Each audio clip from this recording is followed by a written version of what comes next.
ওই ব্যক্তি দুনিয়ায় আছে যেই সন্তান, ওই সন্তানের সাংসারিক, আর্থিক, শারীরিক জীবনের সমস্ত জায়গায় অকল্যাণ শুরু হয়ে যায়।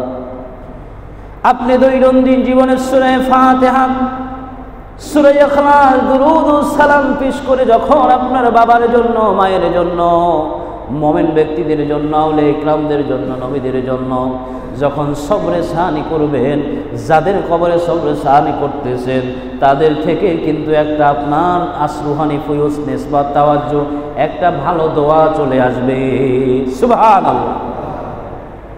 সম্মানিত ভাইরা, আল্লাহ রাসূল সাল্লাল্লাহু আলাইহি ওয়াসাল্লাম তিনি কোন আলোচনা করতেন?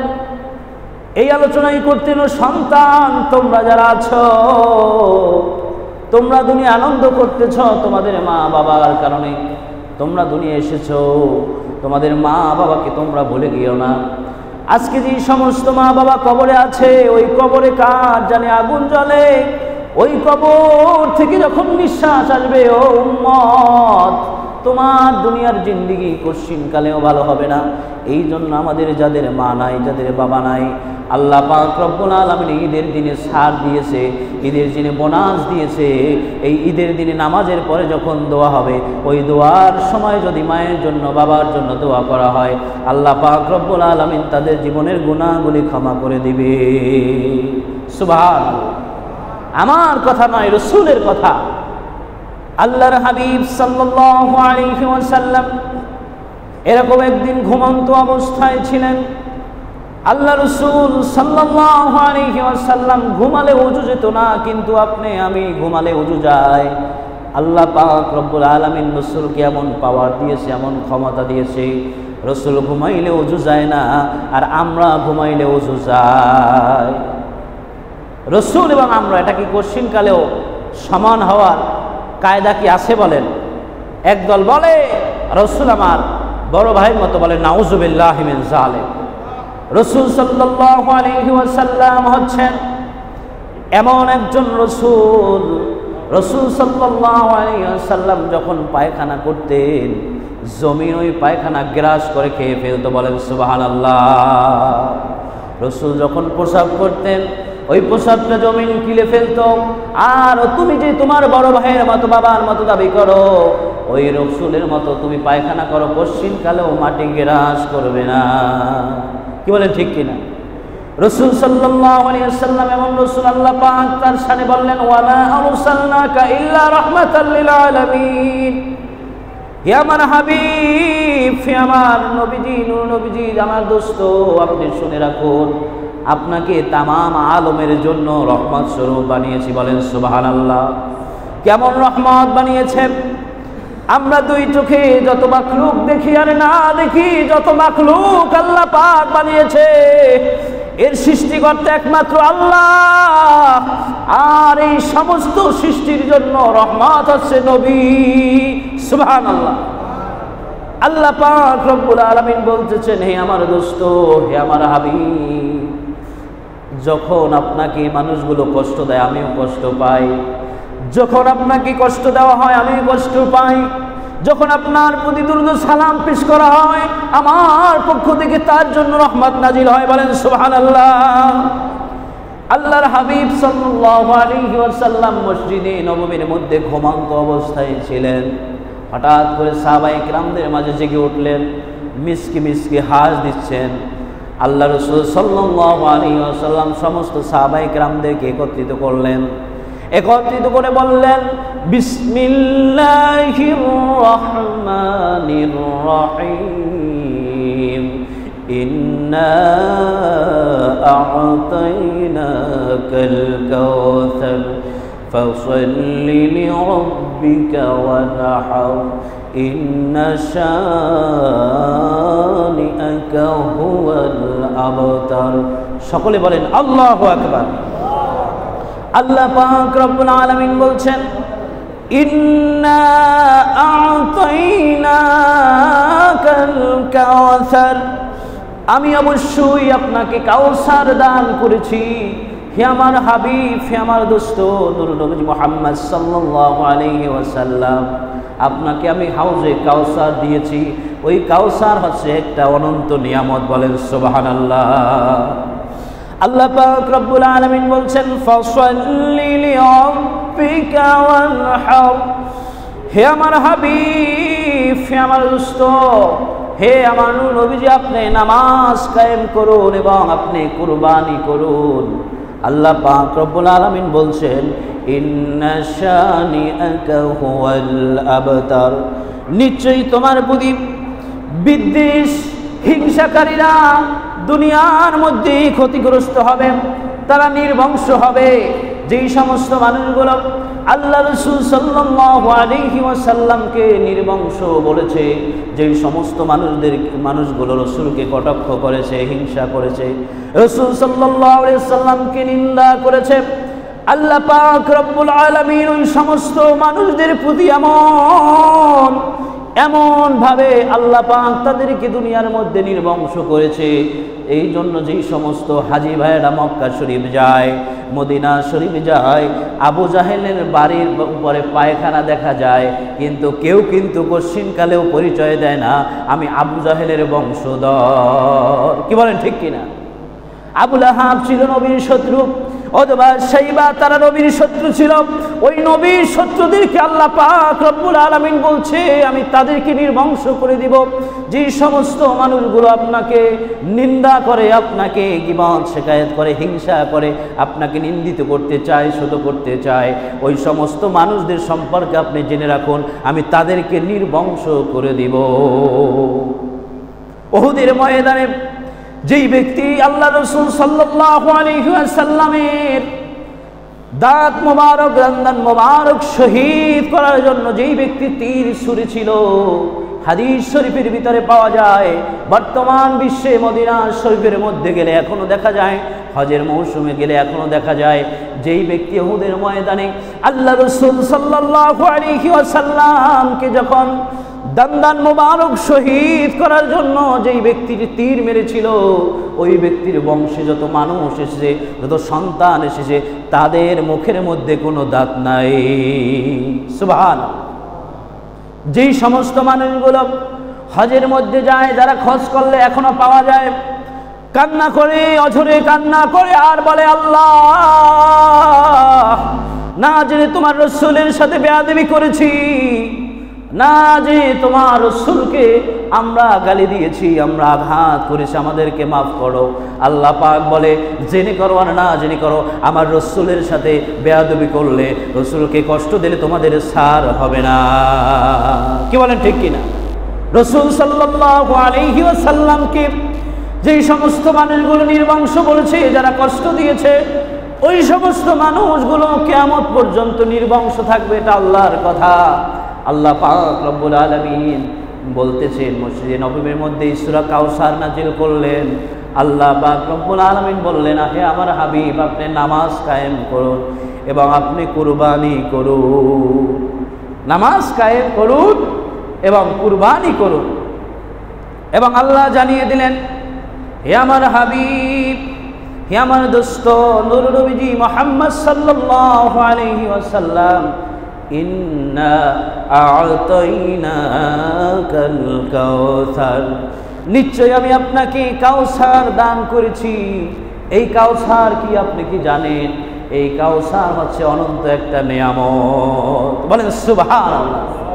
যেই কাউসার আল্লাহ পাক রব্বুল আলামিন তার প্রিয় হাবিবকে দিয়েছেন, ওই কাউসার কশ্চিনকালেও শেষ হবে না।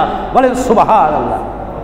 সাহাবায়ে কেরামদেরকে আল্লাহ রাসূল সাল্লাল্লাহু আলাইহি ওয়াসাল্লাম কাউসার সম্পর্কে বলছেন, ও আমার সাহাবারা, তোমরা কি জানো কাউসার কি? সাহাবায়ে কেরামরা বললেন, ইয়া রাসূলুল্লাহ, ইয়া হাবিবাল্লাহ, কাউসার কি আমরা তো জানি না। আল্লাহর হাবিব সাল্লাল্লাহু আলাইহি ওয়াসাল্লাম বললেন, হে আমার সাহাবারা, তোমরা শোনো, যেই সমস্ত মানুষগুলো আমাকে অনুসরণ করেছে, আমাকে অনুকরণ করেছে, আমার ইত্তেবা করেছে, আমাকে মান্য করেছে, আমাকে ভালোবাসছে, ওই সমস্ত মানুষদের জন্য কিয়ামতের ময়দানে আমি হাউজে কাউসার পান করাবো। সুবহানাল্লাহ। ওই সমস্ত মানুষদেরকে হাউজে কাউসার পান করাবো। সাহাবায়ে কেরামরা প্রশ্ন করলেন, ইয়া রাসূলুল্লাহ, ইয়া হাবিবাল্লাহ, হুজুর হাসরের ময়দানে অসংখ্য অগণিত আপনার উম্মত থাকবে, অত পেয়ালা আপনি কোথায় পাবেন এবং আপনি একত্রে কেমন করে এত মানুষদেরকে হাউজে কাউসার পান করাবেন? আল্লাহর হাবিব সাল্লাল্লাহু আলাইহি ওয়াসাল্লাম বললেন, আকাশে যত তারা, ওই তারার চাইতেও বেশি হাউজে কাউসারের পেয়ালা। বলেন সুবহানাল্লাহ। আকাশের উপরে যত তারা আছে, গ্যালাক্সির মধ্যে যত তারকা আছে, ওই চাইতেও বেশি পর্যন্ত আল্লাহ রসুলের জন্য পেয়ালা রেখেছে। বলেন সুবহানাল্লাহ। আল্লাহর হাবিব সাল্লাল্লাহু আলাইহি ওয়াসাল্লাম বললেন, হাসরের ময়দানে কঠিন মুসিবতের সময় যে সমস্ত মানুষগুলো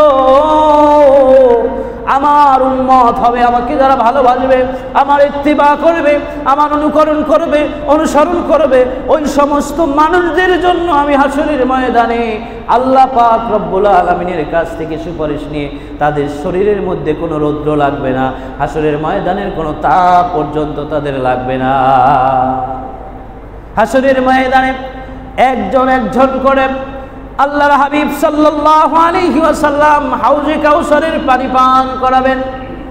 মায়েশা রাদিয়াল্লাহু তাআলা আনহা, বুখারীর হাদিস, মিশকাত শরীফের হাদিস, আল্লাহ রাসূল সাল্লাল্লাহু আলাইহি ওয়াসাল্লাম বলছেন, মায়েশা প্রশ্ন করলেন, ইয়া রাসূলুল্লাহ, ইয়া হাবিবাল্লাহ, হুজুর হাসরের ময়দানে এত লোক থাকা সত্ত্বেও আপনার অনুকরণ, অনুসরণ, ইত্তিবা, আপনাকে যারা ভালোবাসে এমন লোকদেরকে আপনি কেমন করে চিনবেন? মায়েশা রাদিয়াল্লাহু তাআলা আনহার প্রশ্নের জবাবে আল্লাহ রাসূল সাল্লাল্লাহু আলাইহি ওয়াসাল্লাম বললেন, হে আমার আয়েশা, তুমি শুনে রাখো, ও দুনিয়ার উম্মত তোমরা শুনে রাখো, যে মানুষটা আমার অনুকরণ করবে, আমার অনুসরণ করবে, আমার ইত্তেবা করবে, আমাকে যিনি ভালোবাসবে, ওই ব্যক্তির চেহারার মধ্যে একটা নূর চমকাবে। সুবহানাল্লাহ। ওই ব্যক্তির চেহারায় নূর চমকাবে। মায়েশাকে বললেন, অসংখ্য গণিত ঘোড়ার মধ্যে কিছু ঘোড়ার কপাল যদি সাদা থাকে, হে আয়েশা তুমি বলো, আমি ওই সমস্ত ঘোড়াগুলোকে বের করতে পারবো না যেই সমস্ত ঘোড়ার কপালগুলো চান কপাল ও সাদা কপাল। মা আয়েশা বললেন, অবশ্যই পারবেন। আল্লাহ রসুল বললেন, চিন্তা করো না, চিন্তা করো না, ও আমার উম্মাত তোমরা চিন্তা করো না, আমি তোমাদেরকে বেছে নিব। সুবহানাল্লাহ। দুনিয়ার মধ্যে যত অফিস আদালত আছে, আরব কান্ট্রি সহ বিভিন্ন দেশে, যখন মানুষ সামনে যায়, গ্লাসের সামনে যায়, গ্লাস খুলে যায়, আবার যখন মানুষটা চলে যায় গ্লাসটা আটকে যায়। দুনিয়ার মধ্যে এরকম কিন্তু আছে কি নাই? আল্লাহ পাক রব্বুল আলামিন তার প্রিয় হাবিব, তার প্রিয় দোস্ত নূর নবী মুহাম্মদ সাল্লাল্লাহু আলাইহি ওয়াসাল্লামকে এমন একটা পাওয়ার দিয়েছেন, হাসরের ময়দানে যেই ব্যক্তি আল্লাহ রসুলের অনুকরণ করবে না, ওই ব্যক্তিও আল্লাহ রসুলের সামনে আসবে। আবার যেই ব্যক্তি অনুসরণ করবে, মহব্বত করবে, ভালোবাসবে, ওই ব্যক্তিও সামনে আসবে। যেই ব্যক্তি অনুকরণ করে নাই, অনুসরণ করে নাই, রসুলকে মানে নাই, ইত্তেবা করে নাই, রসুলকে ভালোবাসে নাই, ওই সমস্ত মানুষদের সামনে পর্দা পড়ে যাবে আর বলবে, সোকান সোকান, তুমি সরে যাও, তুমি সরে যাও, এই হাউজে কাউসার আজ তোমার জন্য না। যিনি আমাকে অনুসরণ করেছে, অনুকরণ করেছে, ওই ব্যক্তির সামনে কোনো পর্দা পর্যন্ত পড়বে না। সুবহানাল্লাহ। সম্মানিত হাজিরিন, আল্লাহ পাক রব্বুল আলামিন দ্বিতীয় আয়াতে বললেন, ফাসাল্লি লিরাব্বিকা ওয়ানহার, হে আমার হাবিব, আপনি আপনার রবের নামে আপনি নামাজ কায়েম করুন এবং কুরবানি করুন। নামাজ প্রতিষ্ঠা করুন, সমাজের মধ্যে কুরবানি করুন, লিল্লাহিয়াতান, কুরবানি করুন আমার জন্য। হে আমার হাবিব, আপনি কুরবানি করবেন, কেমন কুরবানি? ওই কুরবানিটা হবে আমার জন্য। এটা হচ্ছে রাসূল সাল্লাল্লাহু আলাইহি ওয়াসাল্লাম উম্মতদেরকে, সাহাবায়ে কেরামদেরকে, কিয়ামত পর্যন্ত যত মানুষ আসবে তাদেরকে শিক্ষা দিয়েছে। কি বলেন, ঠিক কিনা? রাসূল বলেছেন, ও দুনিয়ার উম্মত, তোমরা যারা কুরবানি করবে, ওই কুরবানিটা একমাত্র আল্লাহর জন্য হবে। কুল ইন্না সালাতি ওয়া নুসুকি ওয়া মাহইয়ায়া ওয়া মামাতি লিল্লাহি রাব্বিল আলামিন। আমার নামাজ, আমার কুরবানি, আমার জীবন, আমার মরণ, যা কিছু আছে একমাত্র আল্লাহ পাক রব্বুল আলামিনের জন্য নিবেদিত করে দিলাম। আমরা কুরবানি করব আল্লাহর জন্য। দুনিয়ার মধ্যে মানুষকে দেখানোর জন্য 2 লাখ, 5 লাখ, 10 লাখ টাকা, 1 কোটি টাকার গরু যদি আমি কি মানুষকে দেখানোর জন্য, আল্লাহর কসম করে বলছি ওই কুরবানি আল্লাহর দরবারে গ্রহণ হবে না। আল্লাহ পাক রব্বুল আলামিন বলছে, তোমাদের রক্ত মাংস আমি কোনো কিছুই নেব না, চামড়া আমার কাছে বসবে না, আমার কাছে বসবে একমাত্র তাকওয়া। কি বসবে? তাকওয়া বসবে আমার কাছে। তাকওয়া বসবে, খোদাভীতি বসবে, আল্লাহর হুকুমকে যে আমি মান্য করলাম এটা বসবে। ও দুনিয়ার মানুষ শোনো তোমরা, আল্লাহ রাসূল সাল্লাল্লাহু আলাইহি ওয়াসাল্লাম বলছেন, পশু দিয়ে তো কুরবানি করা যায়, পশুর কুরবানি সকলেই করতে পারে। ইহুদি নাসারা মুশরিক কাফের সকলেই কিন্তু জবাই দিয়ে কুরবানি করতে পারে। পারে কি পারে না বলেন? অবশ্যই পারে। একজন হিন্দু, একজন ইহুদি, নাসারা, বৌদ্ধ, খ্রিস্টান, উনি যদি কুরবানি করে, ওনার কুরবানি কি আল্লাহর কাছে গ্রহণ হবে? কি বলেন? হবে? কথা বলতে হবে। কিছু কিছু জিনিস আছে স্পষ্ট আকীদা, যে জিনিস মানুষের সকলের কাছে স্পষ্ট, অজানা কিছু নাই। আম এবং খাস, আলেম বে আলেম সকলের জানতে হয়। আল্লাহর কাছে ঈমান থাকলে সব আমলের দাম আছে, ঈমান নাই কোনো আমলের দাম নাই। কি বলেন ঠিক কিনা? আকীদা এমন এক জিনিস, আকীদা হলো মূল ফাউন্ডেশন। আপনি আপনার মূল ফাউন্ডেশন 10 তলা বিল্ডিং, 50 তলা বিল্ডিং এর নিচ থেকে যদি ফাউন্ডেশন না করেন, আপনি ফাউন্ডেশন না করলে উপরে ওঠা যেমনি ভাবে সম্ভব নয়, তেমন ভাবে আপনার আকীদা সঠিক না হলে আল্লাহর কাছে কোনো আমলের দাম নাই। কি বলেন ঠিক কিনা? দুনিয়ার জমিনে এমন একদল লোক আছে যাদের আকীদা ঠিক নাই, তারা বলে নবীজি হায়াতুন নবীনা, বলেন নাউজুবিল্লাহ। এই সমস্ত মানুষদের কোনো নামাজ, কোনো রোজা, কোনো কুরবানি, কোনো ইবাদত কবুল হবে না। যেই সমস্ত মানুষদের আকীদা ঠিক নাই, তাদের সাথে আপনি 7 ভাগের কুরবানি 1টা ভাগ যদি অংশগ্রহণ করেন, তাদের কুরবানি হবে না। এটা বড় কঠোর কথা। কি বলেন ঠিক কিনা? রাসূল সাল্লাল্লাহু আলাইহি সাল্লাম হায়াতুন নবী, আল আম্বিয়া ওয়া হিয়াউন ফি কুবুরিহিম ওয়া হুম ইউসাল্লুন। আল্লাহ রাসূল বলেছে সমস্ত নবীগণ জিন্দা এবং হুম ইউসাল্লুন। আমি দেখছি মুসা আলাইহিস সালাম কবরের মধ্যে নামাজ পড়তেছে। বলেন সুবহানাল্লাহ। রাসূল সাল্লাল্লাহু আলাইহি সাল্লামের কথার চাইতে তুমি মৌলবীর কথা কি দাম হতে পারে? বলেন। রাসূল সাল্লাল্লাহু আলাইহি সাল্লামের কথা, হাদিস যদি কোনো ব্যক্তি মিথ্যাও বলে, সে যদি রাসূলের দলিল দেয়, তার কথা মানতে হবে। কি বলেন ঠিক কিনা? যদি মিথ্যা বলে তাহলে ওই ব্যক্তির পাপ হবে, কিন্তু যখন রাসূলের কথা বলবে তখন কিন্তু আমি দুর্বল, যখন কোরআনের কথা বলবে তখন কিন্তু আমি দুর্বল। বলেন ঠিক কিনা? এই জন্য যাদের আকীদা ঠিক নাই, যাদের আমল ঠিক নাই, ওই সমস্ত মানুষগুলো একমাত্র কোরআন দিয়ে, হাদিস দিয়ে, ভালো দিনের কথা, ইসলামের কথা মানুষকে ভালো বোঝায়, কিন্তু উপর দিয়ে ফিটফাট, নিচ দিয়ে সদরঘাট। কি বলেন ঠিক কিনা? আপনি কলা যখন থাকবে, একটা কলার উপরের ছোলা সিলাইয়া যদি আপনাকে হাজার হাজার পিস কলা দেওয়া হয়, ওই কলা যদি আপনি খেতে চান, আপনাকে মনে করতে হবে আপনি পাগল, নচেত আপনাকে মনে করতে হবে আপনি বধির।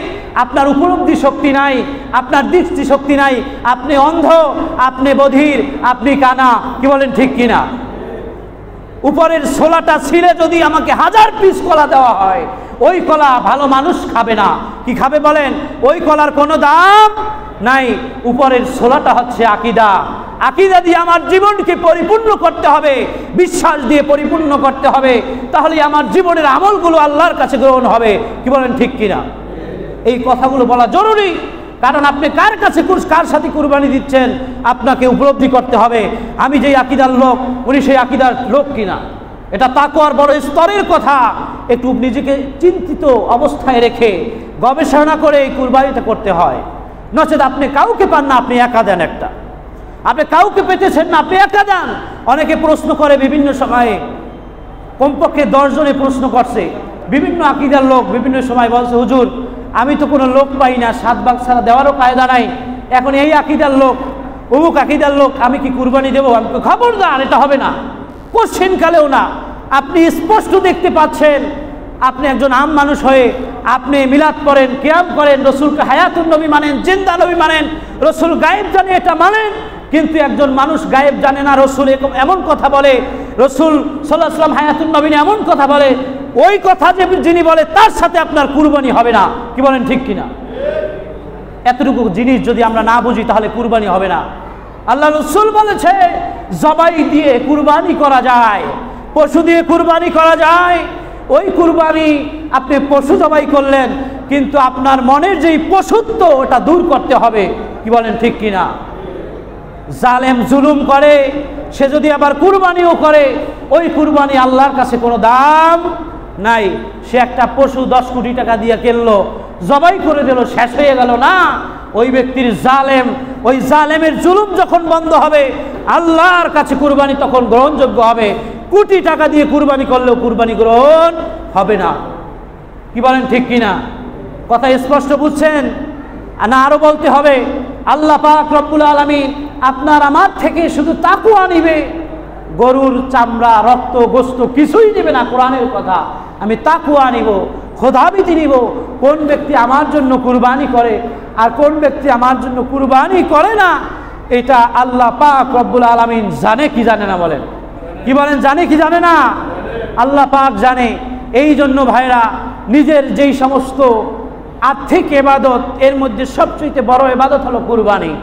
ঈদুল আজহা, ইয়াউমুল উজহিয়া, জবাইয়ের দিনে, আজকের দিনে যত বড় আমল, সে আমলের সবচেয়ে বড় আমলের একটা আমলের নাম হচ্ছে কুরবানি করা। বলেন সুবহানাল্লাহ।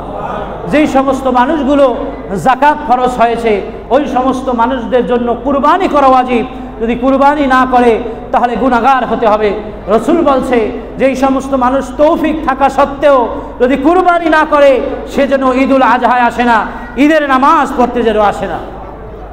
তাহলে অনেক মানুষ সমাজে আছে, দেখা যায় কুরবানি ওয়াজিব হয়ে গেছে, নিজে এদিক কোনো খবর নাই, নিজের টাকা পয়সা আছে, ঘর বাড়ি আছে, সব কিছু চলে, কিন্তু আল্লাহর যখন হুকুম কুরবানি আসে তখন চলে না।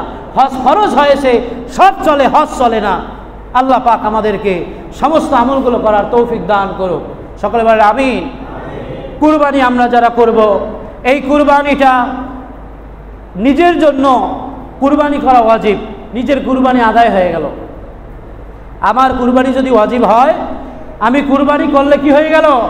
ওয়াজিব আদায় হয়ে গেল।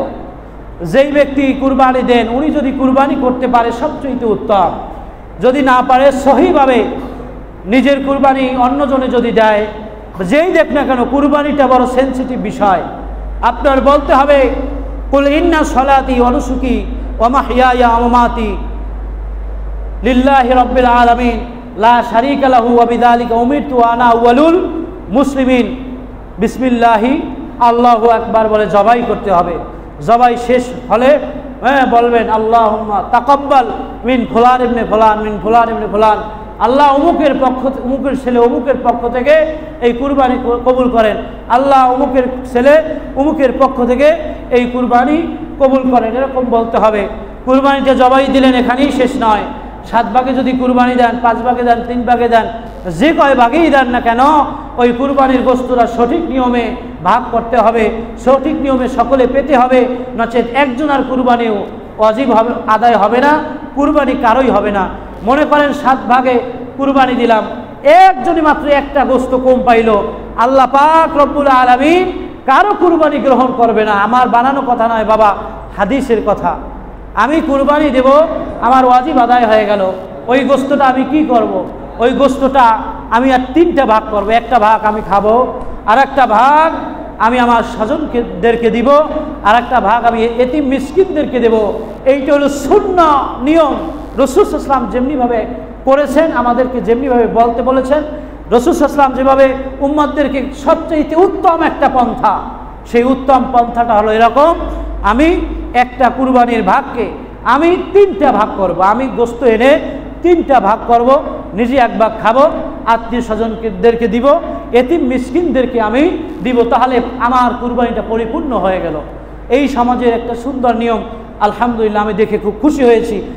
গরিব মিসকিন এতিমদেরকে আপনার গোশত দেওয়া হয় সমাজের পক্ষ থেকে।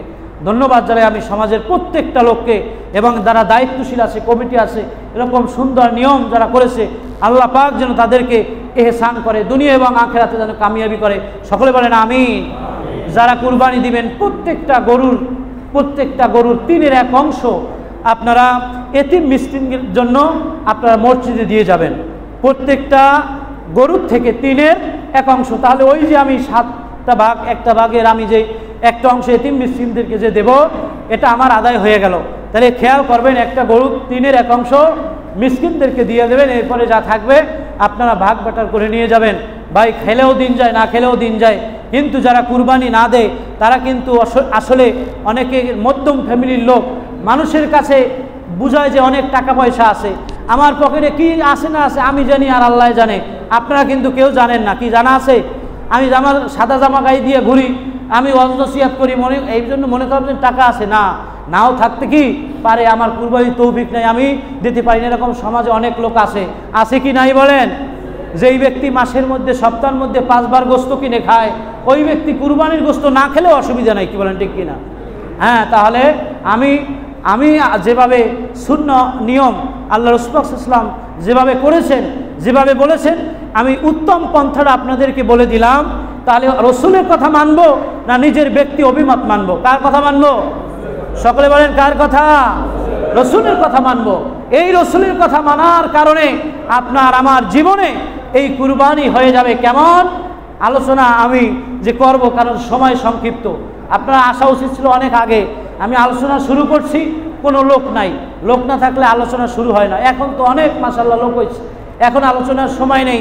এই কুরবানির পশু আপনার জন্য কেমন হবে, যত পরিমাণ পশম রয়েছে তত পরিমাণ নেক আমল আপনার নেক পাল্লায় ওজন দেওয়া হবে। বলেন সুবহানাল্লাহ। আপনার জন্য এই পশুটা আল্লাহ সুবহানাহু ওয়া তাআলা আপনার হাসরের ময়দানে আমরা যখন থেকে যাব, পৌঁছুরাতে আপনার জন্য এই পশুটাকে এমনভাবে প্রস্তুত করা হবে, ওই পশুতে চড়ে আপনি ওপার পার হয়ে যাবেন। বলেন সুবহানাল্লাহ। তাহলে অনেক ফজিলাত রয়েছে। কুরবানির ফজিলাতের দিকে আমি যাব না, সবচেয়ে বড় কথা হচ্ছে এতিমদেরকে যেন আমরা না বলি। আল্লাহ রাসূল সাল্লাল্লাহু আলাইহি সাল্লাম তার জীবদ্দশায় এতিমদের জন্য, মিসকিনদের জন্য আল্লাহ পাক রব্বুল আলামিন রাসূল সাল্লাল্লাহু আলাইহি সাল্লামকে ইয়ামা ইয়ান্তিকু আনিল হাওয়া ইন হুয়া ইল্লা ওয়াহয়ুন ইউহা, রাসূল সাল্লাল্লাহু আলাইহি ওয়াসাল্লাম বলছেন, আমার ব্যক্তিগত আক্রোশে আমি কোনো কথা বলি না, আল্লাহ পাক রব্বুল আলামিন আমাকে বলায়, যা বলতে বলেন আমি তাই বলি। বলেন সুবহানাল্লাহ। ওয়ামা ইয়ান্তিকু আনিল হাওয়া ইন হুয়া ইল্লা ওয়াহয়ুন ইউহা। আল্লাহ রাসূল সাল্লাল্লাহু আলাইহি ওয়াসাল্লাম বলছেন যে, হে আমার উম্মতরা, আমি আমার গরিব উম্মতদের জন্য, যারা গরিব উম্মত আছে তাদের জন্য আমি 100 উট, 100 বকরি, 100 দুম্বা আমার যখন তৌফিক ছিল আমি উম্মতের জন্য আমি জবাই করে দিয়েছি। কারণ হলো এই যে যারা কুরবানি করতে পারে না, তারা গোশত খেতে পারে না, তারাও যেন গোশত পায়। আল্লাহ পাক আমাদেরকে দেওয়ার তৌফিক দান করুক। ও আখিরি দাওয়ানা আনিল হামদুলিল্লাহি রাব্বিল আলামিন। যথা সময়ে লাস্টে দিতেছি, বারান্দায় যারা দাঁড়াবেন কথা না বলে ধৈর্য সহকারে আপনাদেরকে বিছানা দেওয়া হবে, আপনার ধৈর্য সহকারে বসবেন। শুনুন, নামাজ আমরা যথা সময়ে 8টা বাজলে আমরা দাঁড়াই যাব। আমি নিয়ত বলছি, ঈদুল আজহা হলো 6 তাকবীরের সহিত। কয় তাকবীর? এই শুনুন, এত কষ্ট করে সময় ব্যয় করে আপনারা নামাজের জন্য আসছেন, এই নামাজটা যদি সহিভাবে না হয় তাহলে কি হলো বলেন? এতক্ষণ এসে অপেক্ষা করে কোনো লাভ হলো না। আপনারা শুনুন, ধৈর্য সহকারে শুনুন, নামাজটা 6 তাকবীরের। কয় তাকবীর? 6 তাকবীর। নিয়ত, আরবি নিয়ত আমার সাথে এখন বললেই আপনাদের হয়।